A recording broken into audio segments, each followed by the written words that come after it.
Hey everyone, welcome back to TOPher Drives, where this evening we are running a bit of a commute in this 2024 Subaru Outback Touring XT. And well, I'm going to be super upfront and real with you straight away. I am not the biggest Subaru guy, which means I didn't really know much about the Outback until this thing showed up a few days ago, and I spent the last 200 miles driving this thing around. The only thing I could have confidently told you prior to that is that Subarus are very safe and they are very cheap. You can get yourself into a base model Outback for under 30 grand, and even this Touring XT model is only $43,000. And I was under the impression that these could creep their way up into the 50s in top trim, but I was totally wrong because this one fully spec'd out about $43,000. If you're wondering, XT, what does that mean? That means that this has under the hood the turbocharged flat 4 boxer engine. So it makes 260 horsepower and 277 pound-feet of torque. It's a Subaru, of course, it's all-wheel drive,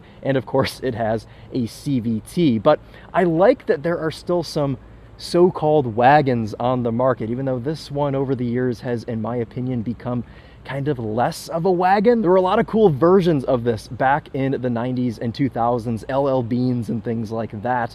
But over the years, I feel like this car's kind of lost its charm and become very much regular traffic. I mean, we'll probably see 20 of these on our commute today, and that's not always a bad thing. Sometimes it's cool to blend in and have a bit of an NPC vehicle. You don't always feel like someone is staring at you, but this is going to be just a very kind of upfront and transparent review on this car because I don't really drive these that often, so I don't know a ton about them, but let's go ahead and walk you around it, and then we'll jump on the road and see what it's like to kind of live with this top dog, top trim Subaru Outback Touring XT.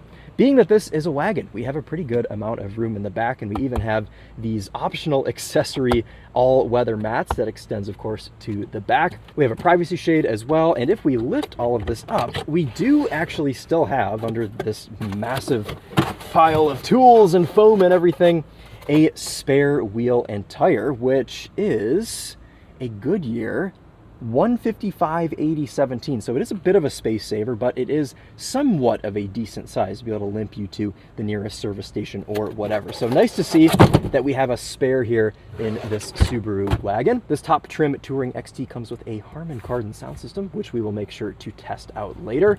We have very easy access to fold our seats down with these switches back here, and we have a pretty much flat load surface, meaning you can fit a couple of surfboards back here or whatever you want to do with your Subaru Outback. If you want to tow something behind you, you're able to opt for a towing pack, and this will tow 3,500 pounds. So not the most in the world, but you have to remember that this is a CVT, not really meant to tow all that much. And I'm going for that handle, but this does have a power hatch that shuts pretty quickly.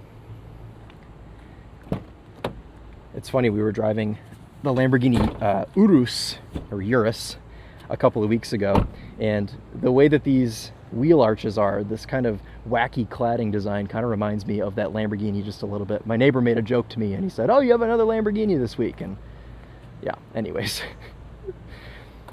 Finished in a pretty nice shade of green and beautifully appointed Napa leather brown interior. You got to opt for the Touring if you want this really nice perforated Napa leather. Seats in the front are cooled as well, and honestly, overall interior appointments in this car are pretty dang good. I'm genuinely impressed with the materials that they put in this $43,000 wagon here. Really soft and supportive seating surfaces, and it's a pretty quiet cabin, well insulated. I've got good headroom back here at 5'11", plenty of room sat behind myself. Now, not a ton of amenities, but we do have 2 settings for our heated seats. We have a USB-C and USB-A port. We have a fold-down armrest with some cup holders, and both seats have multiple pockets in them for extra storage. So, I mean, under first impressions, this thing seems like quite a bargain, and especially if you don't feel the need to opt for the top trim Touring XT. But let's go ahead and pop the hood and show you this 2.4-liter turbocharged direct injection, as they like to say, boxer engine, flat 4 in non-Subaru terms.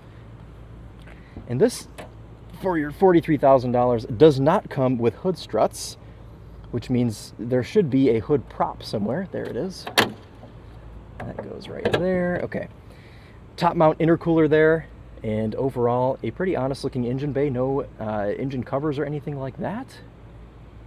You can see our bit of induction here, but we don't have a hood scoop, which I think would kind of go a long way with this and would look quite cool. Instead, the air flows through the front of the car, through the grille, through these intakes here and down to that intercooler. Cool.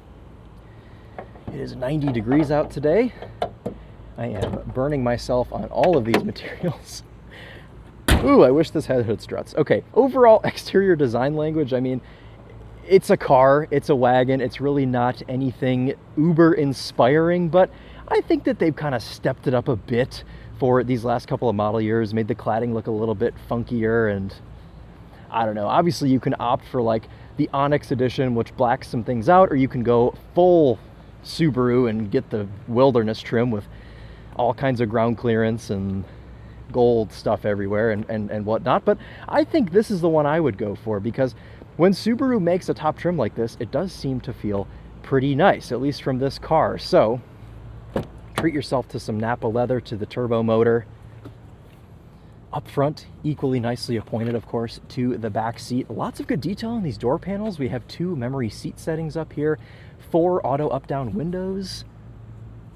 Let's fire it up.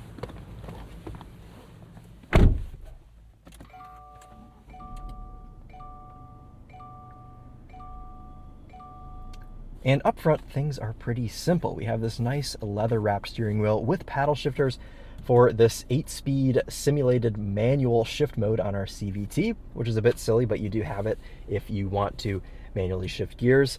We have the larger of the 2 infotainment screens, of course, in this touring model. And in my opinion, this is the weakest point of this car. This is probably the slowest running infotainment system next to some of the Ford systems that still exist, their older Sync system, not the new Phoenix system that they're running in their newer models. But I mean, you can see just from me swiping and the delay on this, how painful it is to live with this infotainment. And it kind of carries through to Apple CarPlay as well. I mean, things lag quite a bit here. Even in Spotify, you can see there's a good second delay to when you swipe your finger. So not the most intuitive infotainment in the world, especially when you're going into this climate panel that is fully in the infotainment, apart from, weirdly, physical buttons for your temperature, which I'm not complaining about. But then your fan speed is not physical. So they kind of pick and choose what they have there. We have a physical volume knob, and also you can hold the tune knob, and it's a fun little shortcut to your equalizer, which we will reset because we'll test out this Harman Kardon once we jump on the highway.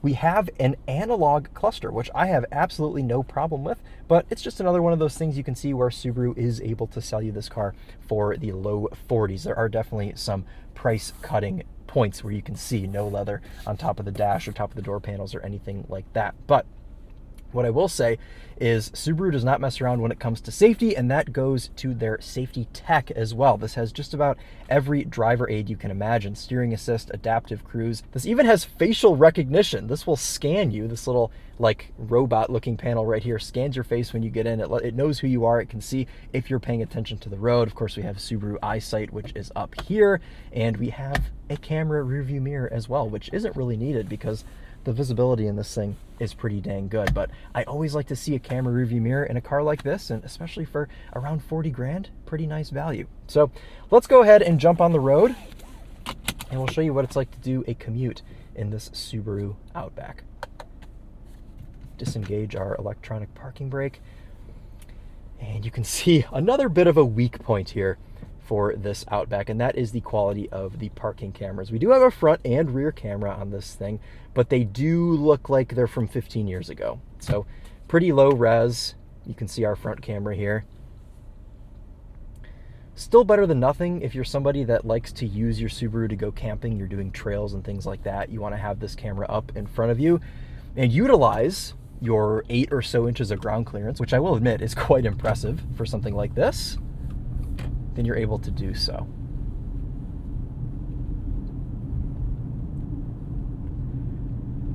And to be honest, in most situations, the behavior of this CVT is no real problem. And honestly, all of the inputs on this car, everything is very soft, everything's very relaxed and easygoing, and kind of catering to the sort of people that you normally see driving top trim Outbacks like this, or a bit old.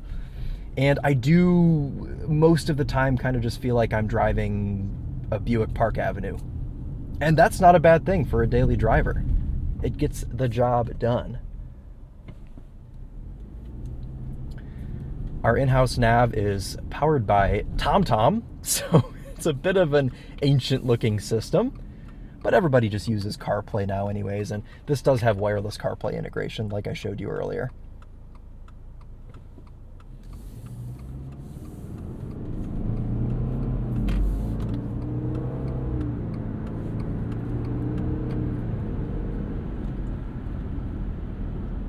I really wish this CVT wouldn't simulate shifts, because it would be a heck of a lot smoother if it didn't.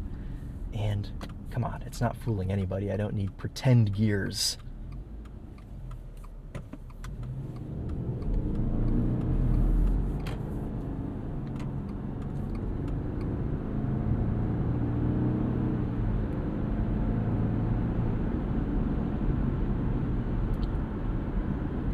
This 2.4 liter turbocharged boxer engine stays quiet most of the time. And even when you do hear it, it doesn't really make a bad noise. Okay, we need to get one elephant out of the room here. This car has, in fact, it just ticked over 6,000 miles on it. And it is a press car, so in press car terms, usually I like to joke and add a 0 to it and say, well, this car has the equivalent of 60,000 miles because it's been driven by so many journalists and YouTubers and everybody. The brakes, very warped, very, very warped rotors. You can probably hear those as I get into the brakes there. Also just an overall kind of unsettled feeling in this thing, and I don't know if that's because of wear on the tires or just kind of the overall relaxed and vague nature of this Subaru Outback. You can see safety assist there, forward collision assist as this Durango pulls out. We'll go ahead and jump by him. Use that turbo.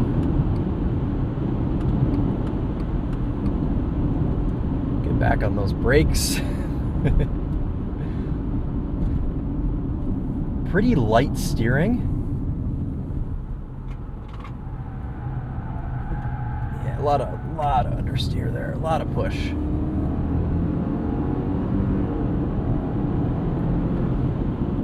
But as a whole package, I mean, powering out of corners, you're pretty dang quick. Is this a driver's car? No, and if you are an enthusiast of driving, I don't really think you'll enjoy dailying this car too much. You know, if you're someone that likes to push it to the limit, I would say that this Outback is certainly not the car for you. I'll show you guys our manual mode.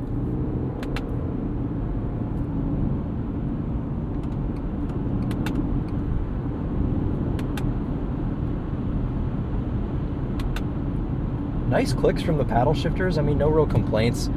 I haven't used manual mode other than just to show it off for my Winding Road magazine videos.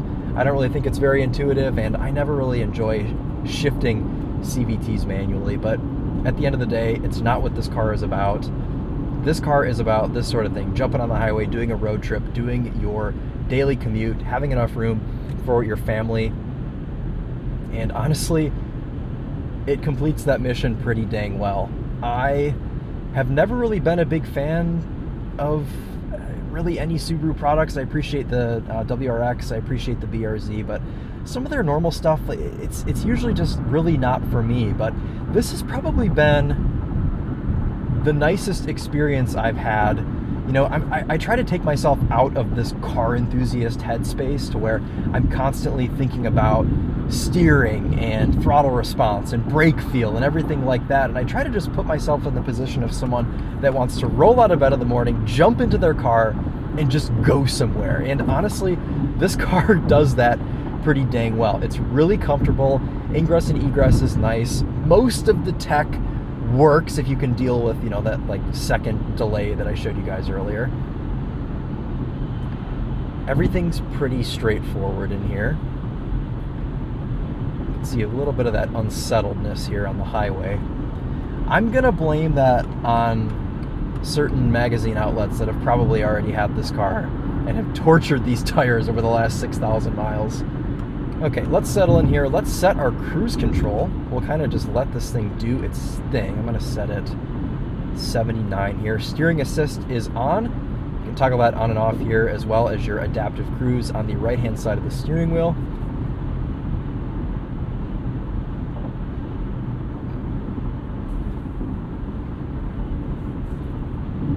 Now, another really good thing about this, as far as driver aids go, is all of the customization you have with how you want this Subaru Outback to react. So I'm often quite critical of how these vehicles react in adaptive cruise when you want to go for a pass, kind of like we're about to do right now.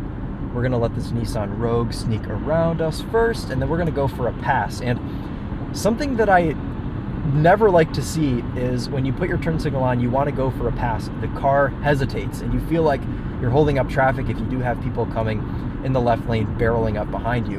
In this Subaru Outback, you can set the aggressiveness that you want. There's 4 different settings. It goes from eco to normal to, you know, responsive or whatever they call it. It's buried in the screen, or else I would show you right now.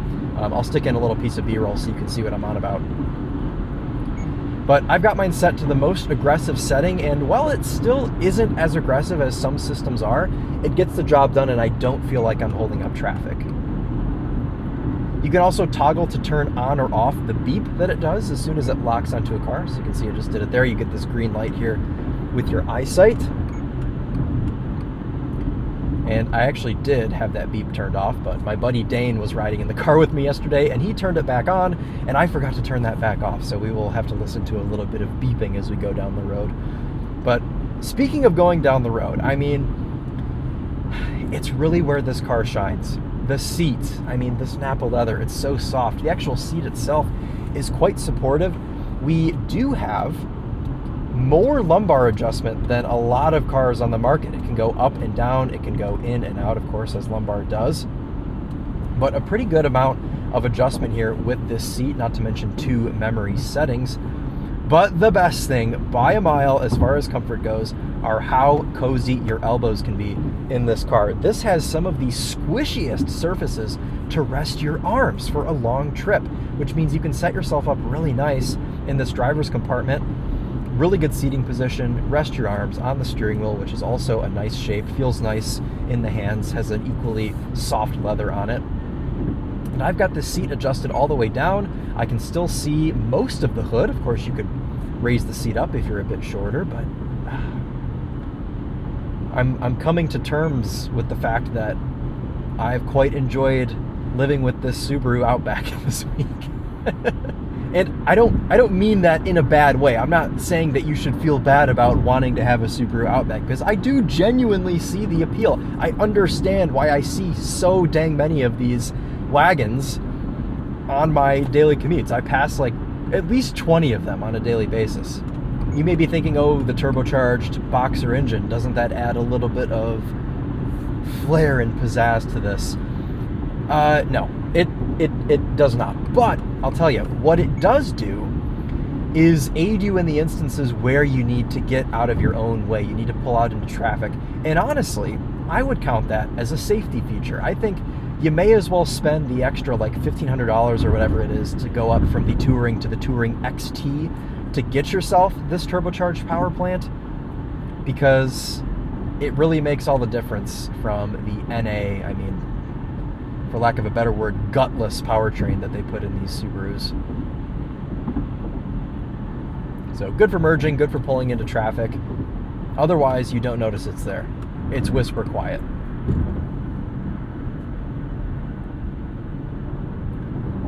Coming into this cloverleaf here. See how much it can handle.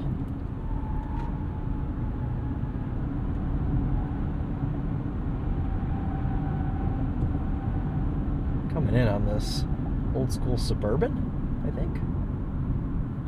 It's quite tidy. Again, Not a ton of steering feel. What you do have is very light, not a lot of feel on center. Not an offensive amount of body roll, but it is there. I mean, don't think that this is going to feel like some, nimble hot SUV or hot wagon. It's really not what it is, and I'm not mad at it for kind of handling poorly in situations like that, because a vehicle like this should just be able to eat up miles on the highway, get you to the campsite comfortably. And luckily, with the way that they've tuned the suspension with soft damping and everything, you're able to go on some unpaved or uneven surfaces and be pretty dang comfortable. Throttle response is a bit like sticking your foot into a bucket of slime. I mean, it's very squishy, and you have to really, really, really give this the beans for it to kick down, for it to go anywhere. So I've pretty much just been flooring it when I need to make a pass or I need to get out into traffic, because there's enough of a delay with this CVT, I think a bit of self-preservation going on, to where you can floor it, and honestly, the throttle response is so delayed and so numb that your head doesn't hit the headrest, and it very, very sort of evenly carries itself out.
As you can hear there, a pretty decent performance there from that Harman Kardon. And honestly, I don't know that I would necessarily expect anything better in a $40-ish thousand vehicle like this.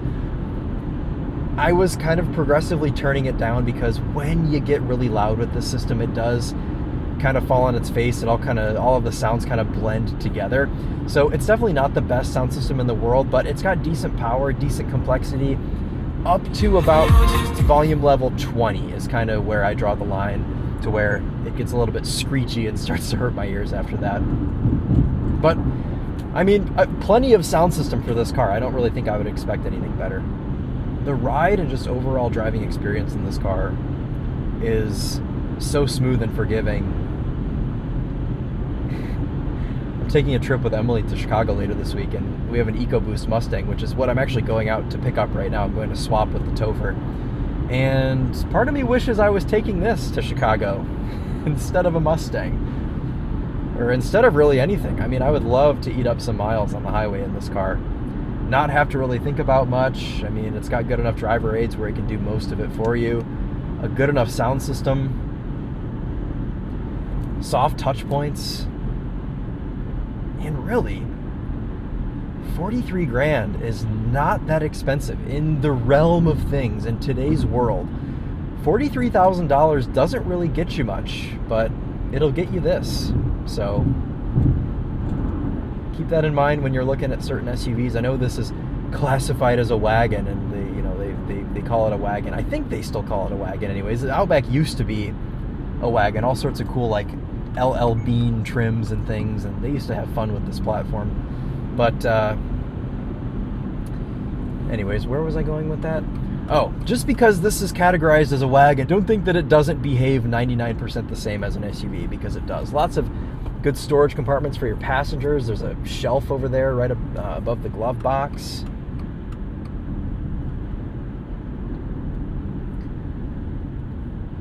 Decently efficient. I've been doing a lot of city driving, and I would say probably 60-40, 60 city, 40 highway. My average over the last 200-ish miles has been 21.9 mpg. That did, oh, there you go, just went up to 22. All right, well, we'll call it an even 22 that I've been averaging in this. So, you know, you figure it's turbocharged, it's all-wheel drive, it's got a pretty good amount of weight to carry around.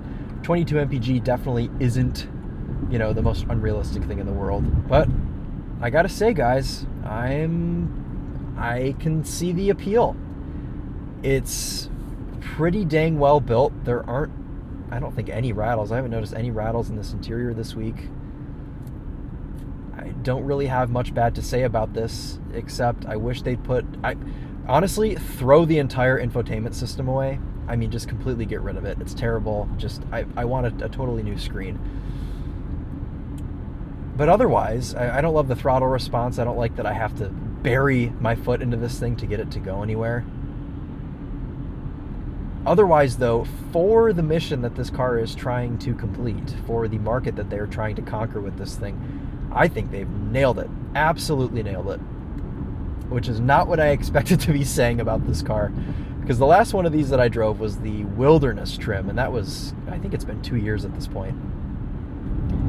And the Wilderness sits up higher, it's got all-terrain tires, it's louder, the interior is not as nice, so it wasn't as easy to love that. But I think in touring XT trim, it's the way to have this one. And I don't usually advocate for a top trim of a vehicle, but if you're going to go for a Subaru, just do it. Go get the top trim. It's not that expensive, not that much more expensive, so you may as well just bite the bullet, get the top trim, and be very pleased.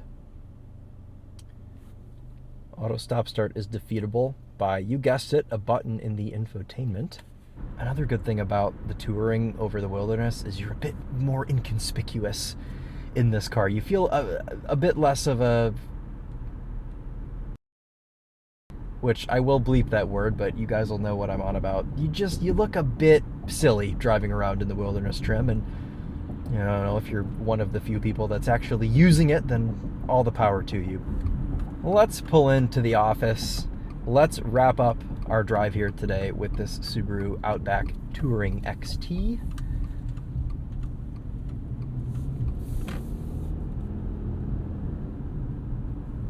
Would I be extremely enthusiastic to recommend this car to somebody? Probably not. But if you're recommending a car to the sort of person that genuinely just needs something cozy, something practical, inoffensive, mostly easy to navigate, then this is a really good choice, and for not that much money. So I hope that didn't come off as snarky, but I don't know. I don't know how else to put it. This is genuinely a good option, and I understand why so many people own these, I guess, is probably the best way to put it. And you get to say you own a wagon, so there's that. Cool. Cool. Well, let's show you guys the exterior of this one more time, and then that will wrap it up for us today. I hope you enjoyed coming along with me on this bit of an evening commute. It's 8 p.m. I didn't realize it was that late. Bit of an evening commute here in this Outback Touring XT. Any questions that you have about this thing, leave them in the comments, because I have been spending the week with this, so I have gotten to know it pretty well. So, cool. All right, well, that's going to wrap it up. Again, thank you guys all so much for hanging out with me this evening, and I will see you in the next one. Take care.